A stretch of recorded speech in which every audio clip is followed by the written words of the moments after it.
पूर्णमदः पूर्णमिदं पूर्णात् पूर्णमुदच्यते पूर्णस्य पूर्णमादाय पूर्णमेवावशिष्यते। ॐ शान्तिः शान्तिः शान्तिः। ॐ सहना भवतु सहनौ भुनक्तु सह वीर्यं करवावहै तेजस्विनावधीतमस्तु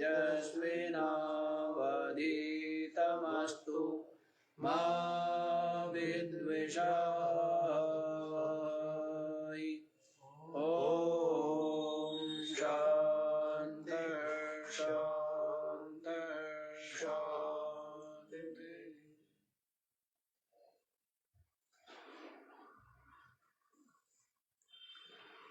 हाँ जी, तो क्या बता रहे हैं कि जो तत्व ज्ञान को प्राप्त करके कृतकृत्य हो गया है, ऐसा जो जीवन मुक्त महात्मा है, वो किस प्रकार से प्रारब्ध का क्षय उसके होता है और किस प्रकार से वो जगत में विराजमान रहता है। तो सदा ही संतुष्ट, सदा ही निर्भय, सदा ही निश्चिंत। हाँ, कितनी बड़ी बड़ी बातें। सदा ही क्या है? निर्भय। जबकि जीवों का पीछा छोड़ता है क्या भय? जन्म मृत्यु संयोग वियोग, प्रिय वस्तु का नाश, अप्रिय की प्राप्ति। तो निरंतर क्या पीछे लगा हुआ है? भय पीछे लगा रहता है। चिंता, चिंता तू न गई मेरे मन से। क्या बोलते हैं? चिंता तू न गई मेरे मन से। चिंता नहीं जाती ना, चिंता लगी रहती है, तृष्णा चिंता। लेकिन ये क्या है? निश्चिंत। क्या है? निश्चिंत है, सदा ही चिंता रहित है, आनंद में है। तो बताइए, और सदा ही संतुष्ट है और सदा ही प्रसन्न है और सदा ही आनंदित है। इस प्रकार नित्य तृप्तः अपि अभुञ्जानः। और क्या है? सदा ही तृप्त है, सदा ही छका हुआ। संसारी लोग बेचारे सदा ही क्या है? भूखे हैं। सदा ही क्या है? गरीब है। निर्धनता दूर होती है क्या? निर्धनता दूर होती ही नहीं। लेकिन ये क्या है? सदा ही धनवान, सदा ही तृप्त, सदा ही संतुष्ट है। और शरीर आदि के द्वारा सब कर्म करता हुआ भी अकर्ता है। शरीर आदि के द्वारा यथा योग्य जो विषय वस्तु है उनको ग्रहण करता हुआ भी अभोगता है। और शरीर को धारण किए हुए होता भी वास्तव में क्या है? अशरीरी। शरीरी दिखते हुए भी क्या है? वास्तव में अशरीरी। सब कुछ संकल्प से है, अहमता ममता से। इससे है अहमता ममता से। किसी वस्तु से संबंध नहीं था तो कह दिया ये आपकी है जी। भंडारे में मिल गया छाता, अब किसकी ममता हो गई उसमें? मेरा छाता। है मेरा जूता, तो हो जाता है ना ऐसे, क्या हो जाता है ऐसे ममता और फिर अहमता, और इस प्रकार से क्या रहता है बंधन, इस प्रकार से क्या रहता है बंधन रहता है। लेकिन ये तो बोधवान है, इसका जो निश्चय और अनुभव है वो अलग ही है। क्या निश्चय है? शरीर में रहते हुए भी, शरीर के द्वारा यथा योग्य व्यवहार करते हुए भी अपने को क्या समझता है अशरीरी। क्या समझता है अशरीरी, है ना। तो इसीलिए हम बारंबार कहते हैं कि ये जो विद्या है ना, ये विद्या सर्वसाधारण के लिए नहीं है ना। जो इतना प्रबोध जिसको, इतना प्रबोध जिसको है, इतना प्रबुद्ध जो है, इतना तो जग गया। क्या जग गया कि संसार नाशवान, संसार के विषय दुख रूप है, संसार के विषय लोक से लेकर ब्रह्मलोक पर्यंत सबके सब क्या दुख रूप बंधन रूप, ऐसा जिसको बोध है, ऐसा जिसको निश्चय है, उसके लिए ज्ञान है ना। सर्वसाधारण के लिए ज्ञान नहीं है। सर्वसाधारण इस ज्ञान को पा करके, यदि दूध जो है ना, दूध मलिन पात्र में डाला जाएगा तो क्या हो जाएगा? जैसे सांप को दूध पिलाने से क्या होता है? विष ही बढ़ेगा ना। तो वैसे ही जो प्रबुद्ध नहीं है, अधिकारी नहीं है, उनको ये सुनने से क्या आएगा? सुनने से नास्तिकता आ सकती है, स्वेच्छाचार आ सकता है, और आता ही है प्राय। क्या आता है? नास्तिकता और स्वेच्छाचार आ जाता है, और किसी प्रकार से धर्म अधर्म पाप पुण्य का भय कहो या विचार कहो, उससे भी वो रहित तो हो जाता है। तो इस प्रकार से आसक्ति कहाँ, और जाएगा कहाँ? आप कहाँ जाओगे? जहाँ आपकी आसक्ति है, मुझे तो जाओगे। कोई भी कहाँ जाता है? हाँ? कोई भी कहाँ जाए? आपका मन कहाँ जाता है वहीं आप जाते हो, बस सीधी सी बात है। आपका मन विषयों में जाता है तो कहाँ जाएंगे? विषय में जाएंगे। शरीर में जाता है तो कहाँ घुसेगा? शरीर में जाएगा। वैसे ही चेतन में जाता है तो कहाँ जाएगा? सत्संग में जाता है तो जहाँ जहाँ मन जाएगा वहीं आप जाओगे, जहाँ आपका राग है। तो अब देख लीजिए, भले ही मुख तो किया हुआ है आपने इसकी ओर, है मुख तो किया हुआ है साधु की ओर, और मन किया हुआ है संसार की ओर, तो कहाँ जाओगे? है ना। तो वैसे ही कर तो रहे हैं सत्संग श्रवण, और राग बना हुआ है संसार का, तो शरीर छूटने के पश्चात कहाँ जाएगा? जहां का राग है। सीधी सी बात, इसमें ज्यादा दिमाग लगाना पड़ेगा क्या? आप ये बताओ।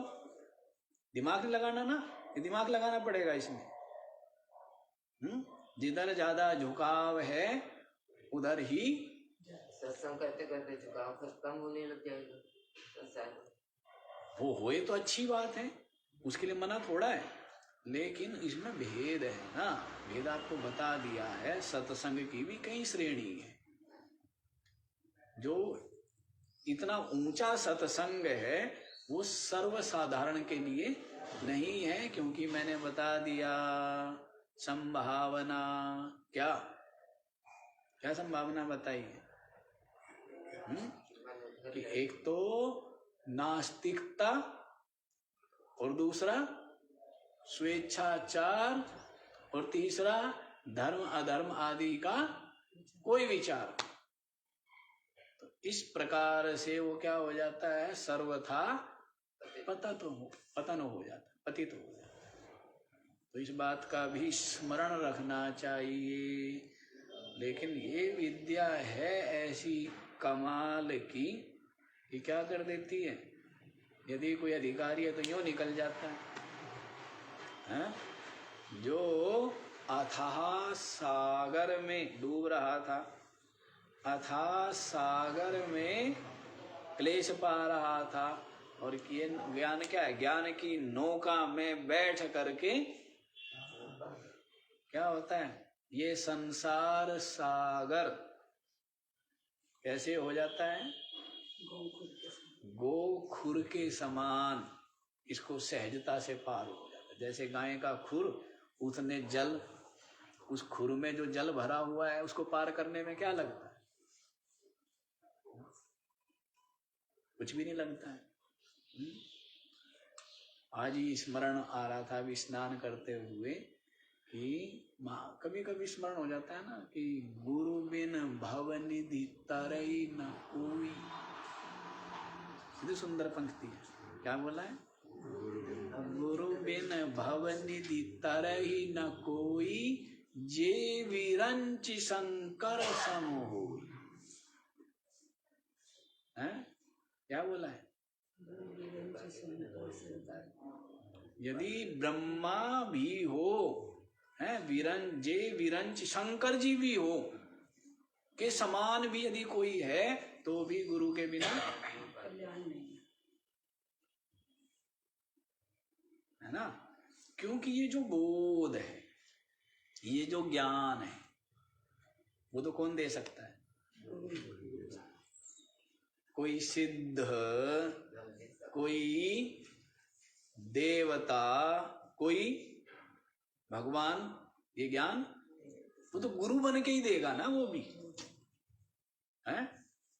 तो कितनी सुंदर बात है, कितनी मतलब बड़ी बात तुलसीदास जी कह रहे, स्वीकार कर रहे कि गुरु बिन भवनिधि तरई जे विरंच शंकर सम। ये बात मैं इसलिए बोल रहा हूँ क्योंकि अभी मैं स्नान आदि करते हुए स्मरण हो गया, थोड़ा चिंतन हो गया, तो चिंतन हुआ तो फिर स्वाद होता है, इसलिए मैंने आपको जिसके साथ पंक्ति आती है, गुरु गोविंद दोनों करे, तो ये बात है। तो ज्ञान जो है ना, ये ज्ञान है तो कैसा, यूं संसार सागर को यूं मुक्त हो जाता है, यूं निकल जाता है। लेकिन क्या सतपात्र हो, संसार से क्या हो गया है, जो अभी बताया, कम से कम संसार को क्या जानता है, नासवान जानता है। संसार के जो विषय है इनको दुख रूप बंधन रूप जानता है।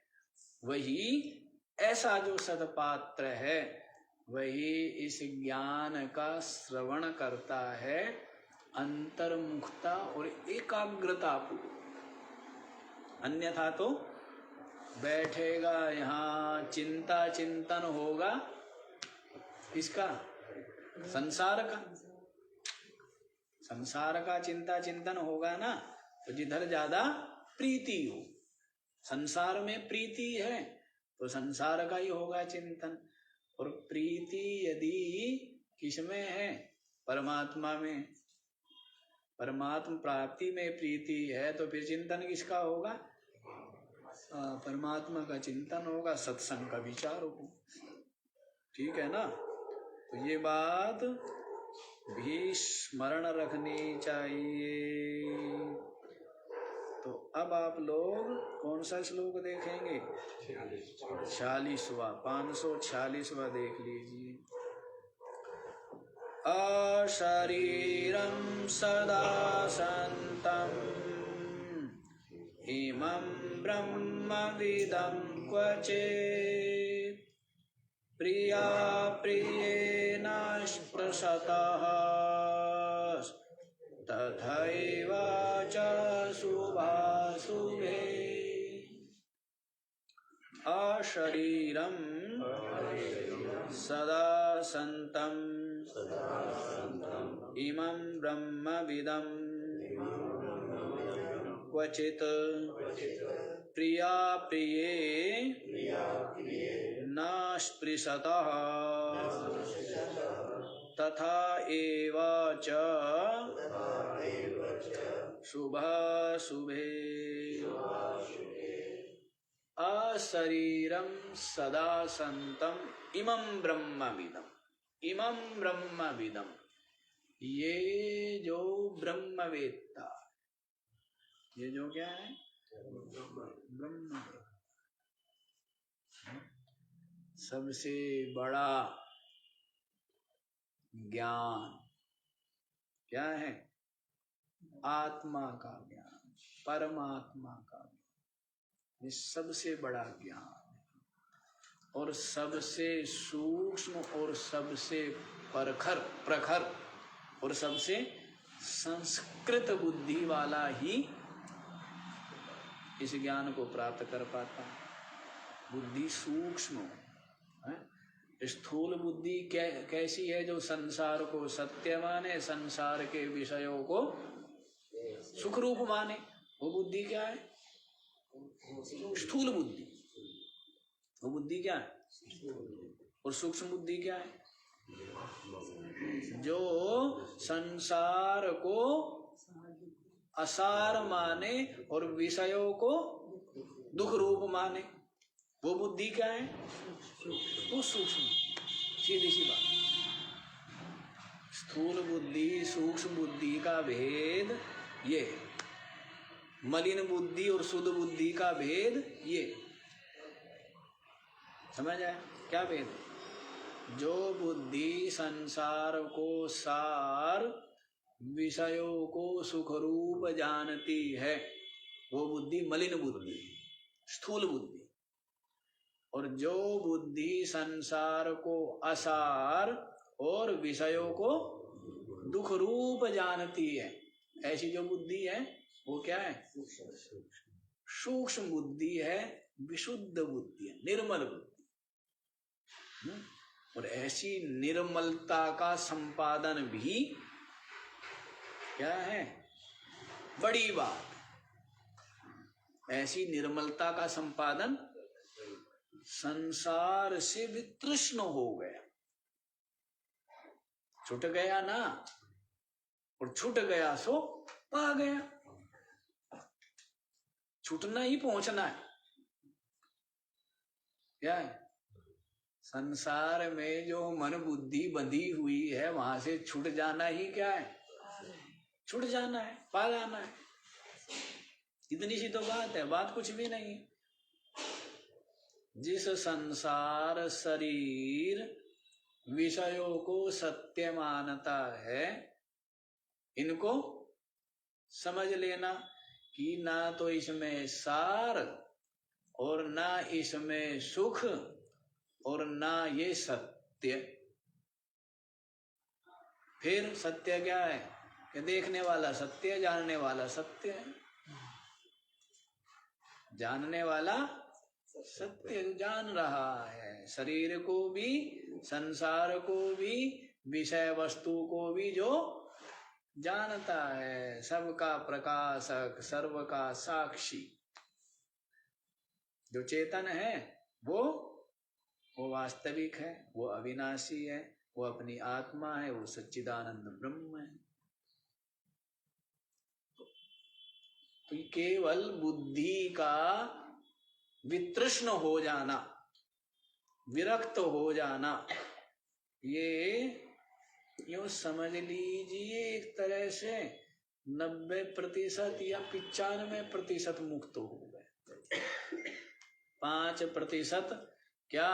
5% यही है कि मैं नाहम जीव परम ब्रह्म, मैं जीव नहीं हूं, मैं क्या हूं? परब्रह्म।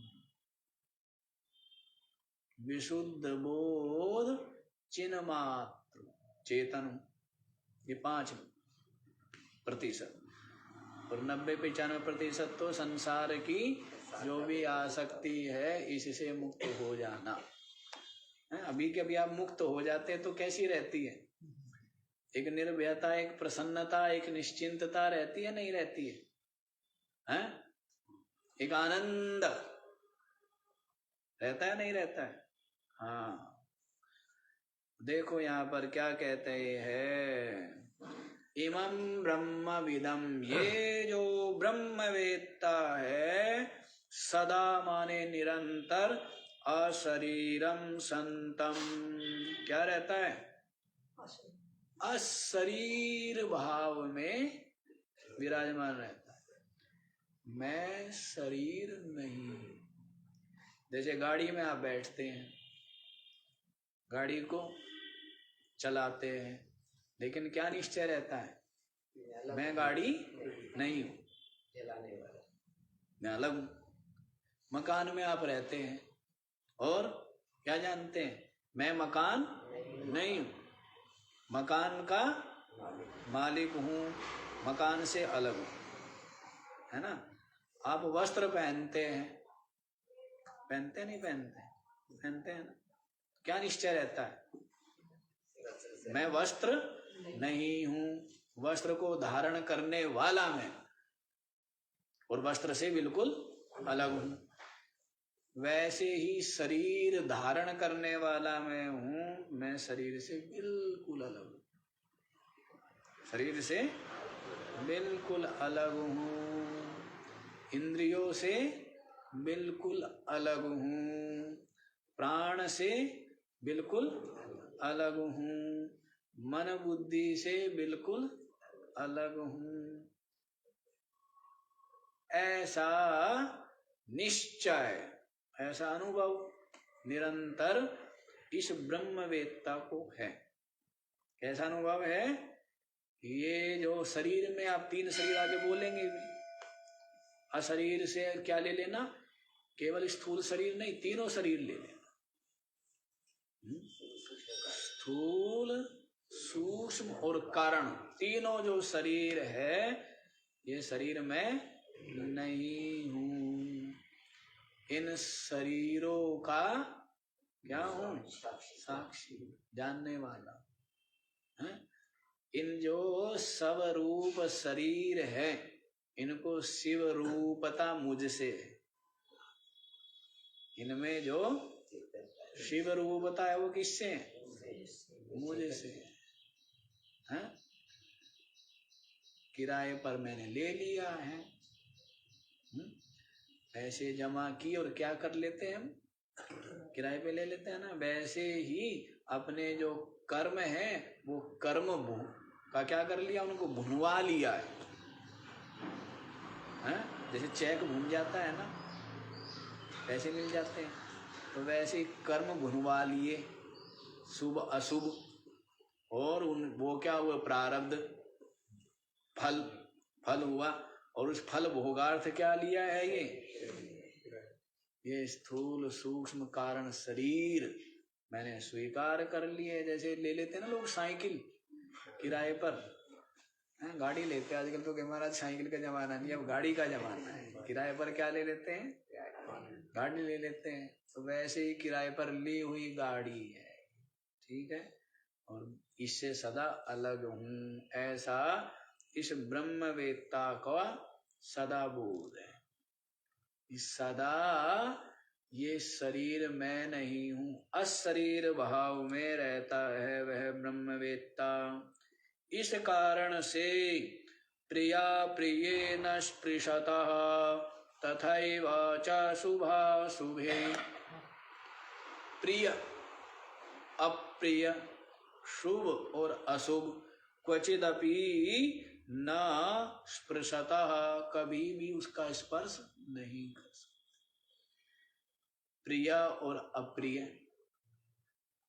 प्रियता अप्रियता, शरीर आदि की अनुकूलता से आरोप करते हैं। किसी वस्तु में प्रियता, किसी में अप्रियता, किसके कारण से करते हैं? जो हमारे शरीरों को अनुकूल आवे, उनमें हम क्या करते हैं? प्रियता। और जो प्रतिकूल आवे उसमें क्या भाव होता है? अप्रियता। जो जो शरीर के अनुकूल है, शरीर से तीनों शरीर ले लेना, स्थूल शरीर के अनुकूल, सूक्ष्म शरीर के अनुकूल और कर्ण शरीर के अनुकूल। तो जो शरीरों के अनुकूल होता है उसमें क्या होती है? प्रियता होती है। और जो शरीर आदि के प्रतिकूल होता है उसमें अप्रियता होती है ना? नहीं? तो वैसे, लेकिन ये जो ब्रह्मविद है ये क्या जानता है कि मैं शरीर मैं नहीं, शरीर मेरा नहीं। इस कारण से जो शरीर आदि के अनुकूल या प्रतिकूल हो विषय वस्तु प्राणी पदार्थ, तो उनमें प्रियता अप्रियता का आरोप भी नहीं करेगा, होगा ही नहीं होगा ना, क्योंकि शरीर में अहमता ममता नहीं है। शरीर में अहमता ममता के कारण जो शरीर के अनुकूल प्रतिकूल होते हैं उनमें प्रियता अप्रियता का भाव आता है। लेकिन ये सदा ही क्या है? सदा ही अशरीर भाव में विराजमान होने से प्रियता अप्रियता शुभ अशुभ, हाँ जी, और जो कुछ शुभ है या अशुभ है, जो भी फल शुभ या अशुभ हो, अब इसको कर्म के साथ जोड़िए चाहे फल के साथ जोड़िए, तो शुभ अशुभ भी उसका स्पर्श नहीं कर सकते। क्योंकि देखो दो चीज है ना, एक कर्म है और कर्म का एक फल है, दो चीज है ना, कर्म और कर्म का फल। शुभ कर्म तो उसका फल प्रिय है, अशुभ कर्म तो उसका फल अप्रिय। तो यहाँ पर दोनों चीज दे दिए, कर्म और फल। ये जीव क्या करता है? फल भोगार्थ ये शरीर धारण किया है, फल भोगार्थ मिला है ना, प्रारब्ध फल भोगार्थ ये शरीर मिला है। और शरीर पा करके और क्या करता है? कर्म करता है, और फल पाने के लिए और फल के लिए कर्म करता है ना, है? तो कर्म, कर्म का फल और फल भोग और फिर कर्म, ये चलता रहता है। तो दो ही चीज हुई है ना, कर्म और फल। अब वो बता दिया है आपको, कर्म और कर्म फल का बीज क्या है वो बता दिया है, कामना। और उस कामना का भी बीज क्या है? अज्ञान। कोई हवाई बात नहीं करते यहाँ पर, हैं? हवाई थोड़ा बात थोड़ा कि कुछ का कुछ है, कहीं सर जोड़ दे, कहीं पैर जोड़ दे, कहीं आंख लगा दे, कहीं नाक लगा दे के बन गया, ऐसा नहीं है। बिल्कुल क्या है? हाँ बिल्कुल, जो वास्तविक, जो युक्ति युक्त, अनुभव सिद्ध और सर्वानुभव सिद्ध बातें की जाती है। समझ आया? तो कर्म, कर्म फल, इसका बीज क्या बताया है?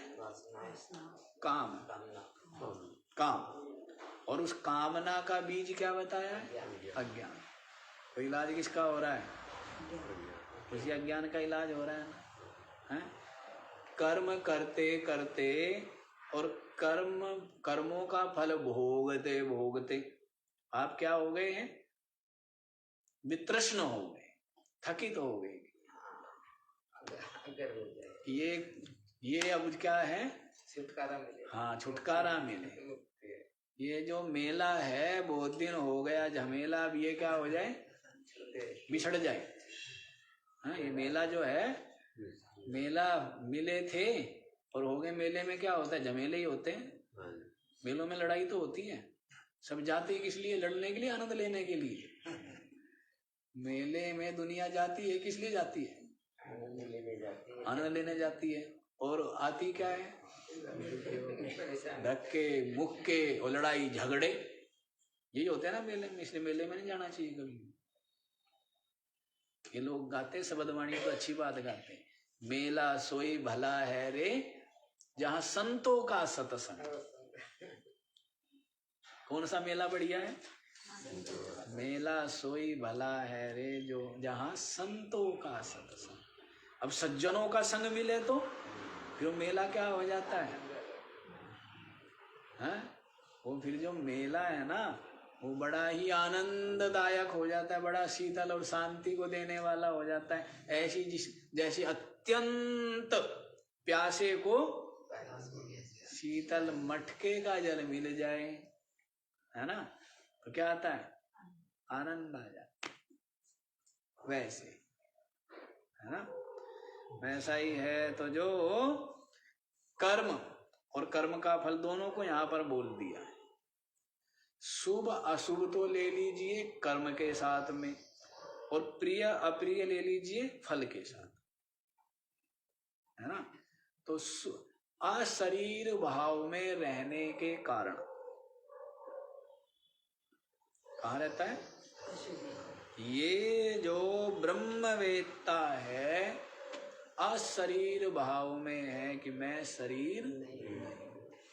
इस कारण से शरीर आदि के द्वारा होने वाले जो शुभाशुभ कर्म है और शुभाशुभ जो कर्म अज्ञानी करता है उसको क्या होता है? फल भोग होता है, प्रिय अप्रिय। लेकिन इसका जो है शरीर आदि उपाधियों में अहमता ममता नहीं है। इस कारण से यदि शुभाशुभ कर्म बन जाए शरीर आदि उपाधि से, तो उनका जो फल सुख दुख है, प्रिय अप्रिय है, वो भी इसका नहीं बनता है, अहमता ममता न होने के कारण। समझ आई है बात? शुभाशुभ कर्म प्रिय अप्रिय फल दोनों से ही उसको ना क्वचित स्पर्शतः कभी भी स्पर्श नहीं हो सकता। इस ब्रह्मवेत्ता का कर्मों से भी और फल से भी। कर्मणा बध्यते जंतु विद्यया च विमुच्यते तस्मात् कर्म न कुर्वन्ति यतयः पारदर्शिनः। हाँ जी, प्राणायाम करो, श्वास अंदर भरो। आपको नहीं कह रहा, इनको कह रहा हूँ। इनके पास एक देवी आ रही है ना, तो हम कह रहे हैं उस देवी को भगाने के लिए क्या करो? निद्रा देवी आ रही है ना, तो श्वास भरना चाहिए खूब, रोक देना चाहिए कि आजा, स्वागत है। और जब तक शरीर कांपने ना लगे तब तक श्वास लो मत, नींद भाग जाएगी। ऐसी फिर बाहर रोक दो। बाहर रोकने में तो वो जल्दी कांपने लग जाएगा शरीर, है। तो निद्रा देवी को भगाने का तरीका है, पहले हम लोग भगाते थे ना, तो पहले वो करते थे, चूटी काटते थे अपने खुद नींद भगाने के लिए। सुबह सुबह बढ़िया जलपान कर ले, सुबह जल्दी उठा हो, योग प्राणायाम आदि किया हो, और फिर खाने को मिल गया बढ़िया, तो फिर क्या आएगी? अब पराठे खाए हैं शायद, अच्छा खिचड़ी, सुगंध तो बढ़िया आ रही थी, तो बच्चे के लिए बनाया होगा। मैं ऊपर गया तो मेरे को भी सुगंध आ रही थी, पर मैंने कहा हमारे तो काम की नहीं है, हमें तो मिलता नहीं है, तो ऐसी नींद। सुबह सुबह हम पाठ में जाते थे ना पढ़ने 7:30 बजे, तो सुबह सुबह फिर आता ही है, क्योंकि शरीर थका हुआ है ना। सुबह से जल्दी उठ करके 4 बजे उठ करके स्नान आदि का किया, प्राणायाम योग आदि किया, तो फिर थकेगा ना शरीर तो। जैसे ही सत्संग में बैठेंगे, पाठ में बैठेंगे वैसे ही, और पंखा ऊपर चलेगा, तो क्या आएगी? उसे भगा दो। इस तरह से भगाया जाता है, ये बता दिया। हाँ जी, तो क्या बताया है? कर्मणा बध्यते जंतु। श्लोक बताया ना बीच में, विद्यया च विमुच्यते तस्मात् कर्म न कुर्वन्ति यतयः पारदर्शिना।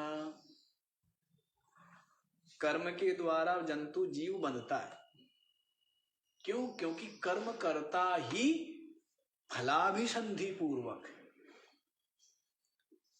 कर्तृत्व भाव लेकर के फल की तृष्णा से संयुक्त हुआ ही क्या करता है? कर्म करता है। इसी कारण से कर्मों से बंधता है। विद्या च विमुच्यते, लेकिन विद्या के द्वारा, ज्ञान के द्वारा क्या होता है? मुक्त हो जाता है। क्या विद्या? विद्या यही कि तू न करता है और न भोगता है, क्योंकि तू शरीर आदि उपाधि नहीं है। ये विद्या, यही तो ज्ञान है, यही प्रकाश है। प्रकाश है, आप अंधेरे में जी रहे हो। अज्ञान के अंधकार में ही ये जीव पड़ा हुआ है और सुख दुख पा रहा है? और ज्ञान के प्रकाश में क्या हुआ? बस जान गया है कि ये शरीर आदि जन्म मरण धर्म और इनसे होने वाले जो जो कर्म आदि है, ना तो ये मैं हूं, ना मैं करता हूं, ना मैं, तो विद्या के द्वारा मुक्त हो जाए। इसलिए यतयः पारदर्शिना, जो पारदर्शी यति लोग हैं, कर्म न कुर्वन्ति, वे कर्म नहीं करते। तो कर्म नहीं करते इसका मतलब खाली पड़े रहते, खाली यूं पड़े रहेंगे, करेंगे? अरे ऐसा नहीं है। हाँ, कर्म ना करने का मतलब है कि पहले कर्म का कर्ता बन रहा था, अब शरीर के द्वारा कर्म होवे, शरीर के द्वारा इंद्रिया प्राण अंतःकरण के द्वारा यथा योग्य कर्म होवे। उपाधि के द्वारा तो कर्म होगा ही होगा, नहीं होगा। आप बैठे हुए भी तो, बैठा हुआ भी तो एक कर्म ही है, सभी हो रहा है, चल रहा है। और आपके बैठे बैठे भी पता नहीं कितनी सेल्स निरंतर बन रही है और कितनी नष्ट हो रही है, और आपका कितने श्वास प्रश्वास हो रहे, पलके झपक रही, हृदय धड़क रहा है, तो कितना कुछ हो रहा है। और मन में अनेक प्रकार के विचार संकल्प हो ही रहे, तो कितना कर्म हो रही। इसीलिए गीता में कह दिया है ना, नहीं कश्चित क्षणमपि जातु तिष्ठत्य कर्म कृत। कश्चित क्षणमपि, क्षण भर के लिए भी कोई कर्म किए बिना नहीं रह सकता। एक तरफ ये कह दिया, दूसरी तरफ क्या कह दिया? यतयः कर्म न कुर्वन्ति, यदि लोग कर्म नहीं करते। तो उसका मतलब समझ लो कि देह आदि में जो अहमता और कर्तृत्वपना अपने आप में आरोप कर लिया था, अब वो नहीं। कर्म होवे, कर्म तो होने चाहिए। कर्म, मशीन चलेगी तो क्या रहेगी? ठीक ठाक रहेगी, नहीं तो जंग लग जाएगा। तो मशीन चलनी चाहिए, रुकनी चाहिए। हाँ, तो कर्म न कुर्वन्ति का मतलब है कि शरीर में अहमता ममता नहीं, और शरीर आदि के द्वारा होने वाले जो कर्म क्रिया व्यवहार है, उनमें जब अहमता ममता नहीं है तो कर्तृत्वपना नहीं है, भोक्तृत्वपना नहीं है।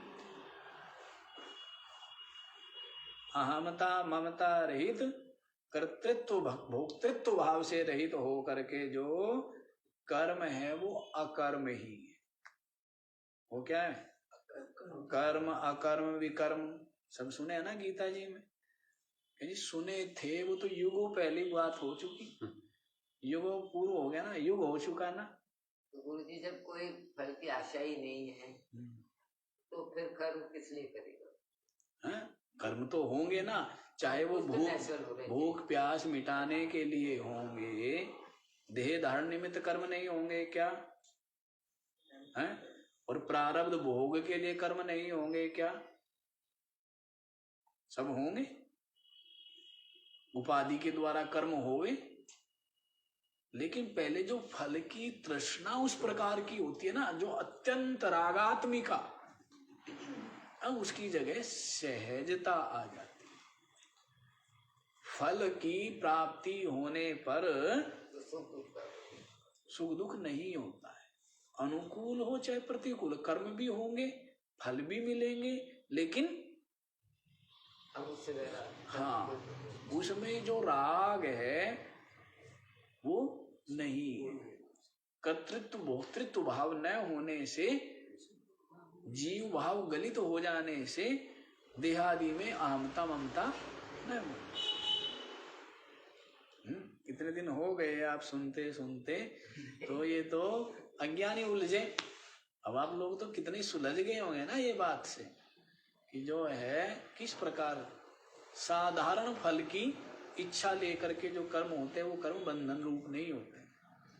जो फल के राग पूर्वक, अत्यंत राग पूर्वक जीत ही होवे, सफलता ही मिले, अत्यंत राग पूर्वक करते हैं ना संसारी। कह दिया ना कि यस्य सर्वे समारंभा काम संकल्प वर्जिता। सर्वे कर्म समारंभा, ज्ञानी के जो समस्त कर्मों का आरंभ होता है वो कैसा होता है? काम संकल्प वर्जित, कामना संकल्प से रहित होकर। पीछे तो सब व्याख्या कर चुके, गीता जी में नहीं किया है क्या? और खूब खूब व्याख्या कर चुके, गहरे से गहरे उतर उतर करके। हाँ? कुछ भी उसका छिपा हुआ तो रहा नहीं, सारा कुछ क्या कर दिया?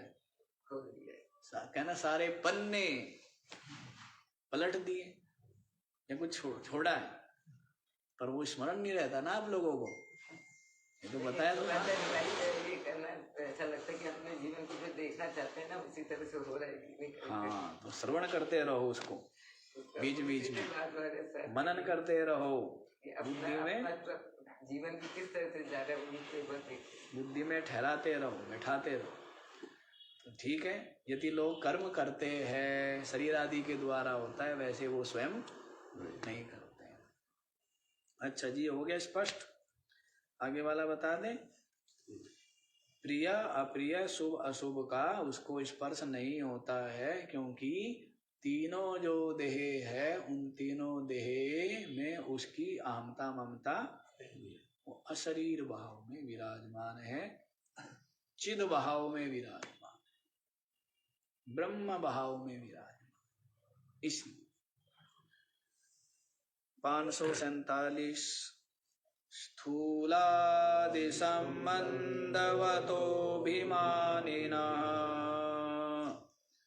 सुखं च दुःखं च शुभाशुभे च विध्वस्तबन्धस्य सदात्मनो मुनेः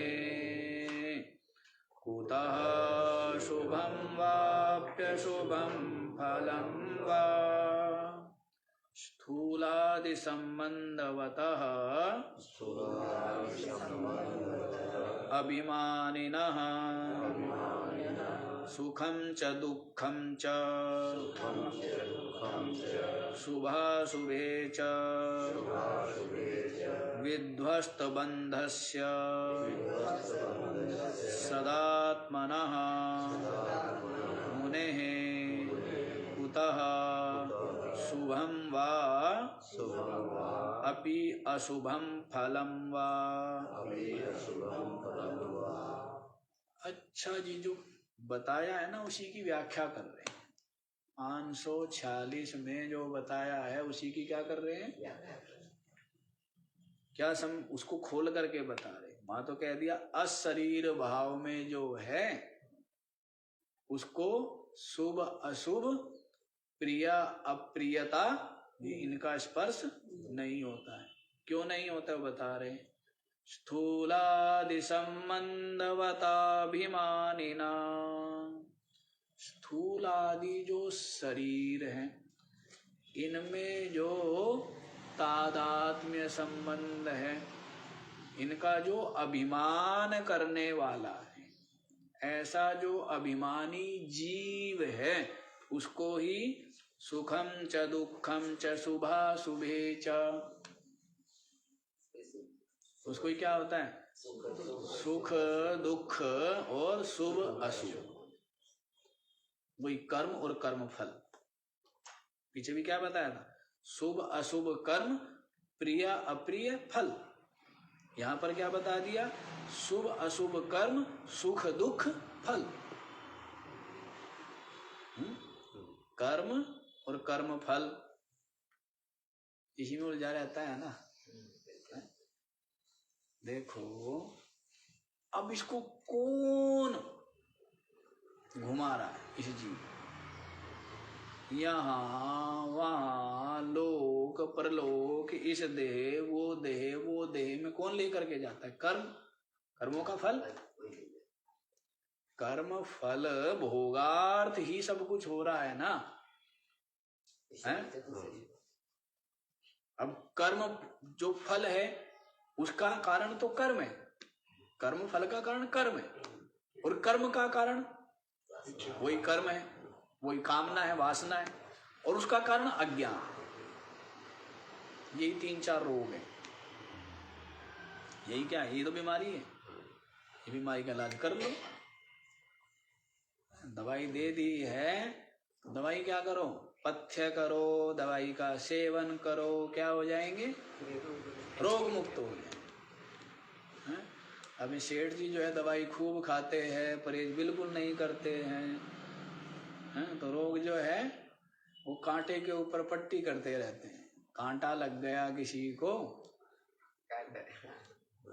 हैं, तो क्या करता है, पट्टी तो रोज बदली जा रही है, तो कांटा निकाला नहीं है, तो फिर क्या होगा, क्यों जी, ये कांटा जो लगा हुआ है ना, संसार का राग, ये कहाँ है, ये पैर वैर में नहीं लगा है, छाती में लगा है। कहाँ लगा है, और बाहर से दिखता नहीं है, अंदर लगा है ना। कहाँ लगा है, क्यों जी, अंदर चुभ रहा है ना, मोहों के रूप में, राग के रूप में, स्वार्थ लोभ के रूप में, कहाँ चुभा हुआ है, अंदर जो चुभा हो, बाहर चुभ जाए तब इतना पीड़ा होती है, और अंदर कितनी होती है, क्यों जी, उसका कारण ये है। तो क्या है, दवाई का सेवन करो, साथ साथ पथ्य भी करो, तो ये रोग ठीक हो जाएंगे। क्या क्या ठीक हो जाएंगे, फल की तृष्णा नहीं रहेगी, हैं? फल की तृष्णा नहीं होगी, तो इसलिए कर्मों में भी राग नहीं होगा। जब फल में राग नहीं तो कर्म में राग नहीं, और जब कर्म और कर्म फल में राग नहीं है तो कामना भी क्या हो जाएगी, क्षीण होती चली जाएगी, कामनाएं भी क्या हो जाएगी। अब यहाँ तक पहुंच गए, अब रह गया एक अज्ञान। उस अज्ञान को हटाने में, वो तो बहुत ही, अविद्या का जो पर्दा है ना, वो पर्दा है, क्या है, झीना सा पर्दा है, पतला सा पर्दा, उसको हटाने में क्या लगेगा, पर्दे को हटाने में क्या लगता है, क्यों जी, हैं, कुछ भी नहीं लगता ना, ये तो पर्दा तो यूं हट जाता है। तो वो कारण है, इसी को यहाँ पर ये कर्म फल और कर्म, शुभाशुभ कर्म और सुख दुख जो फल है, वो किसको है, देहादि संबंधवतः अभिमानी ना।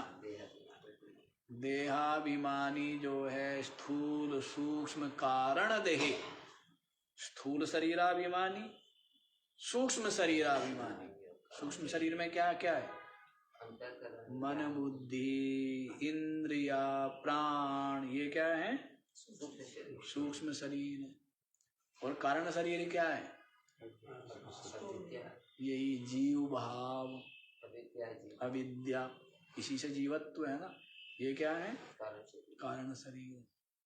तीनों शरीरों रहित जो है वो कौन है, वो ब्रह्म है। तीनों शरीरों रहे, और जो ये तीनों शरीरों में जिसकी क्या है, अहमता ममता है, अभिमान है, उसको ही शुभ अशुभ कर्म और शुभ अशुभ कर्मों का फल जो सुख दुख है उसकी प्राप्ति इसको होती है। जिससे जिसके अहंता ममता जुड़ा हुआ है शरीर स्थूल आदि शरीरों में जिसकी अहमता विध्वस्त बंधस्य सदात्मनः मुनेः। और जो मुनि है, जो क्या है, मुनि है, मननशील है ना, तो मननशील के क्या, सदा आत्मना, सदा ही जो है, सद आत्मना ऐसे जोड़ दीजिए, या सदा आत्मना, वैसे सद आत्मना ठीक है। यहाँ सद माने जो सत स्वरूप आत्मा ही जो है, ऐसा जो मुनि है, विध्वस्त बंधस्य, क्या हो गया है, जिसका बंधन क्या हो गया, विध्वस्त हो गया है, विनाश हो गया, ध्वंस हो गया, ढह गया, क्या हो गया, बंधन ढह गया, क्यों जी, जिसका बंधन ढह गया है, फूट गया है, नष्ट हो गया, विनाश हो गया है। बंधन किसका है वो आपको बता दिया, बंधन है कर्म फल का बंधन, कर्म का बंधन, कामना का बंधन, अज्ञान का बंधन। बंधन क्या है, और कोई बंधन नहीं है। कर्म फलों से बंधा हुआ फेंका जा रहा है, जैसे हवा होती है ना, वो कहीं का कहीं फेंक देती है ना, सूखे पत्ते को क्या करती है हवा, वैसे इस जीव को इसके जो कर्म फल है वो क्या करते हैं, पटक देते हैं, है? क्या करते हैं, कर्म फल भोगार्थ विभिन्न शरीरों में पटक देते हैं ये कर्म इस जीव, इसके किए हुए कर्म, कि जी हम तो पड़ोसी के किए हुए कर्मों का फल भोग रहे हैं, ऐसा है, क्यों जी, क्या कर रहे हैं, स्वयं के किए हुए कर्म का फल ही ये भोगता है, क्योंकि स्वयं के कर्म में ही तो क्या है, स्वयं के किए हुए कर्म में ही अहमता ममता राग है? किसी दूसरे ने पोछा लगाया और एक आपने पोछा लगाया, मैंने पोछा लगाया, सफाई किसने की, मैंने की, गंदा नहीं होना चाहिए भाई, रोज दूसरे करते थे तब गंदा हो कोई परेशानी नहीं है, लेकिन आज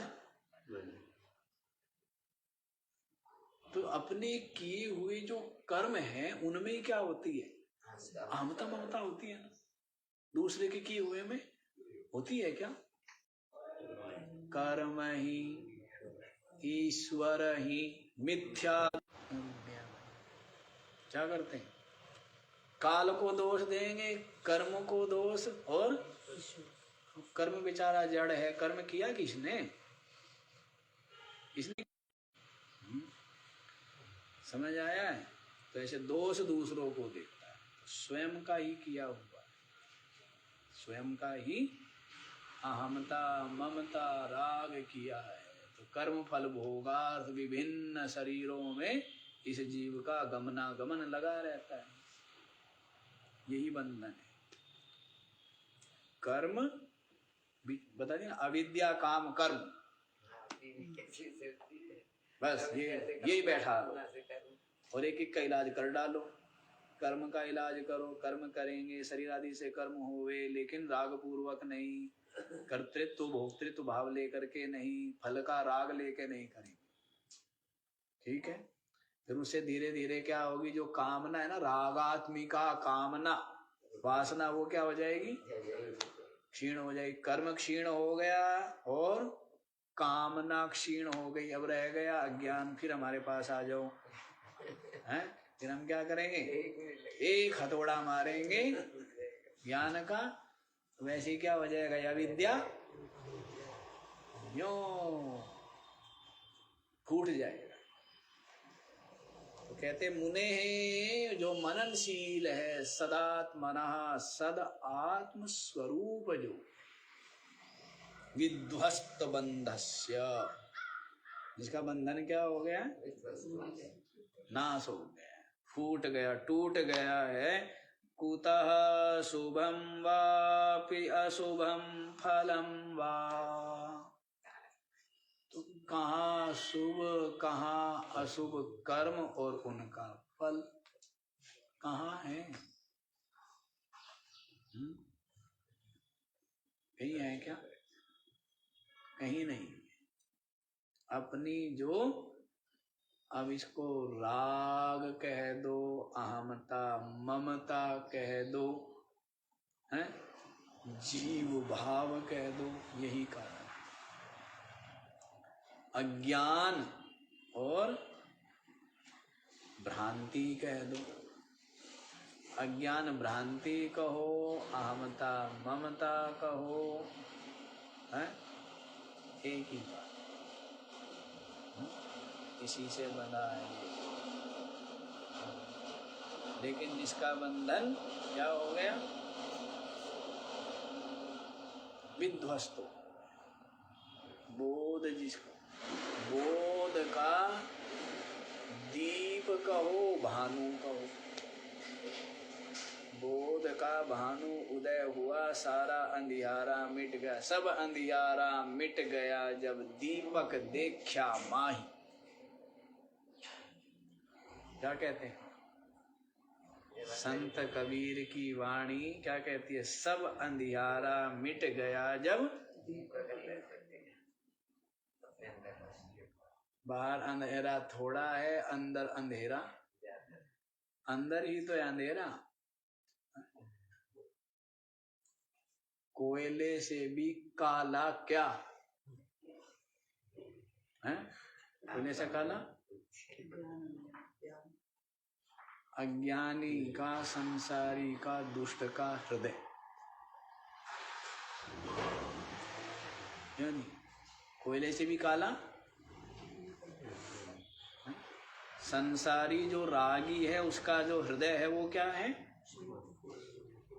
कोयले से भी ज्यादा काला है, जिसमें राग द्वेष छल कपट पता नहीं क्या क्या भरा हुआ, कोयले से भी ज्यादा काला है, सबसे मलिन है ना, ऐसी मलिनता। लेकिन क्या किया, सत्संग विचार से, चिंतन से, आत्मचिंतन से क्या हो गया, सब धुल गया। तो जैसे अंधेरा है ना, अंधेरा हृदय में अधिक है, तो ज्ञान का दीपक जल गया। ये सूर्य का प्रकाश जो है ना, ये वाला सूर्य का प्रकाश, ये उस अंधेरे को नहीं मिटा। ज्ञान का सूर्य हृदय में प्रकट हुआ, तब सब अंधियारा, सारा अंधेरा मिट जाता है, शीतलता शांति पा जाता है, निर्भयता निश्चिंतता पा जाता है, ब्रह्म भाव में, मुक्त भाव में विराजमान हो जाता है। बताइए, है कोई ऐसी साधना या ऐसी विद्या जो शरीर रहते रहते तत्काल ही, अभी ही क्या कर देती है, निर्भय निश्चिंत, शीतल शांत परमानंद में विराजमान आपको कर देता है? कहीं कहीं नहीं। अब देखिए, ये आनंद की बात है। तो समझ आ गया ये वाला। जो स्थूल आदि शरीर है, इनमें जो अहमता ममता करता है, उसको ही क्या है, शुभ अशुभ कर्म और उनका जो फल सुख दुख है, वो उसको है। इसको है स्थूल आदि जो शरीर है, इनमें जिसका अहमता, मैं शरीर हूँ, मैं मन इंद्रिया हूँ, मैं जीव हूँ, ये इसको ही लगते हैं, शुभाशुभ कर्म और उनका जो फल। लेकिन जो मुनि है इसीलिए वो क्या है, सदात्मा है। क्या हो गया, अपने को क्या अनुभव करता है कि मैं सत स्वरूप आत्मा। कौन, मुनि। तो सत स्वरूप आत्मा जो हो गया, इसी कारण से विध्वस्त बंधस्य, उसका बंधन शिथिल हो गए। मुनि सदात्मा विध्वस्त बंध, ऐसा जो है उसको कुतः शुभम वाप्यशुभम फलम वा, उसको शुभ या अशुभ कर्म और उनका जो फल सुख दुख, कुतः कहाँ है, कहाँ है, कहीं नहीं, कहीं पर भी नहीं है। तो देखो कितनी सुंदर बात है इन श्लोकों में बताई है। और इसको आप लोग निश्चय कर लीजिए, बुद्धि में बैठा लीजिए और फिर मस्त रहिए। क्या कीजिए, हम कहते हैं ना, स्वस्थ रहिए, मस्त रहिए और व्यस्त रहिए, है ना। हाँ, वैसे वो करना पड़ेगा, उल्टा करना पड़ेगा इसको। व्यस्त रहिए, मस्त रहिए और स्वस्थ रहिए, क्योंकि स्वस्थ होना बड़ी चीज है।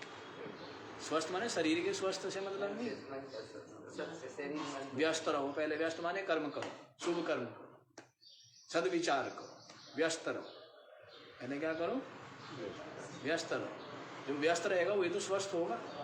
जो निठल्ला रहेगा वो शरीर से भी रोगी होगा ना वो तो। इसलिए पहले क्या करो, व्यस्त रहो। और जो व्यस्त रहेगा वही मस्त रहेगा, है नहीं। उसके ही भ्रम मिटेंगे। जो व्यस्त, जो चिंतन करेगा उसी के तो भ्रम मिटेंगे ना।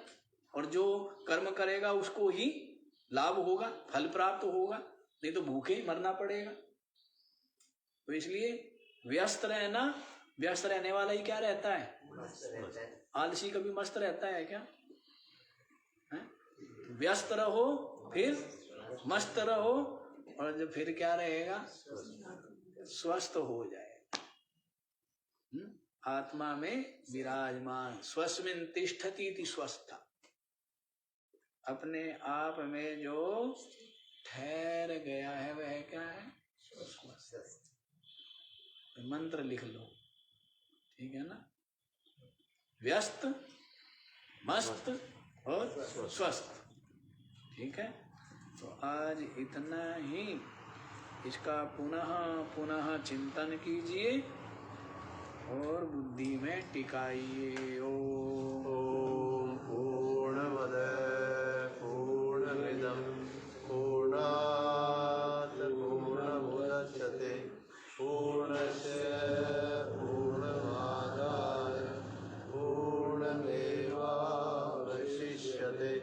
ओम शांति शांति शांति।